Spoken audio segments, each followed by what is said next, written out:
So like about a year ago, I made a video about imposter syndrome, and I was actually reminded of it when I was going through some of the tools that I use to design.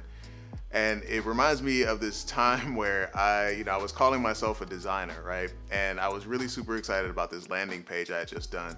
And I showed it to a friend of mine, and he happened to be in the marketing, advertising industry. So he's seen a lot of design work, okay? So I showed it to him, and the first thing he said was, you should learn more about type. And the funny thing is that he was right. I mean, he really was right. The thing about imposter syndrome is a lot of times it can come from the fact that we're not mentally prepared, or we're not actually educated enough to do the art form that we're seeking to do, right? So I did learn more about type, but more importantly, I learned more about color. Color was another weak point that I struggled with. It wasn't until I started to develop the proper education around the principles that I really started to shed a lot of that imposter syndrome. Pablo Picasso says, learn the rules like a pro so that you can break them like an artist. So like before this defining moment in my career as an early designer, I didn't know much about type. I didn't know much about color, layout, kerning. All of that stuff was a complete uncharted territory for me. But like you and like a lot of people, I think once you start digging into that stuff, it all looks a bit boring. I mean, I started to look into monochromatic, complementary, primary, secondary, tertiary colors, and it just didn't really seem very creative, right? It reminded me way too much of high school, which I really didn't enjoy very much. So the only way to mitigate that is to actually get something that makes it feel a little bit more fun. The people over at Adobe have created this awesome tool called Adobe Capture.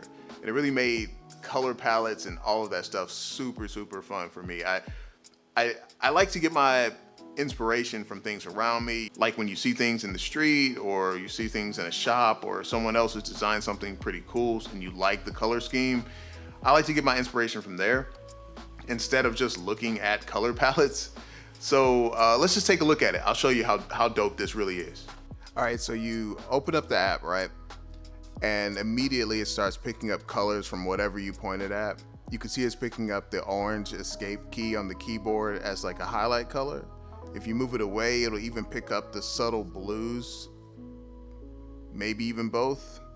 You can freeze it and then move these little dots around as like eyedroppers and actually change the color palette. It's pretty cool.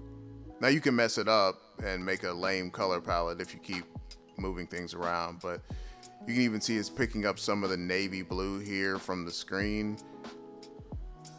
Yeah, it's pretty dope. Now, if you're worried about whether or not the colors will be accurate, there is a desktop app, or you can upload photos and check those.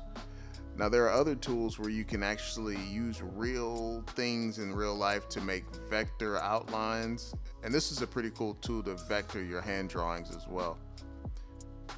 Now, you can also make patterns with it. I don't know if I'll ever use this, but it was pretty cool to see anyway.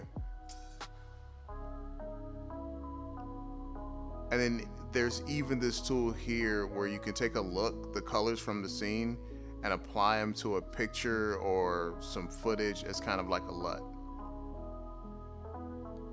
I was blown away by this. If you haven't used Adobe Capture yet, I highly recommend you check it out. Whatever type of creative work you might be doing, it is super helpful to have that much power on the go. I'm still trying to work out the schedule. I was thinking about doing these helpful videos on Tuesdays, maybe a 2-minute Tuesday type of thing. I'm sure this was longer than 2 minutes by the time I get done editing it, but I don't know. Let me know in the comments. But until then, keep creating, and I'll see you on the next one. Peace.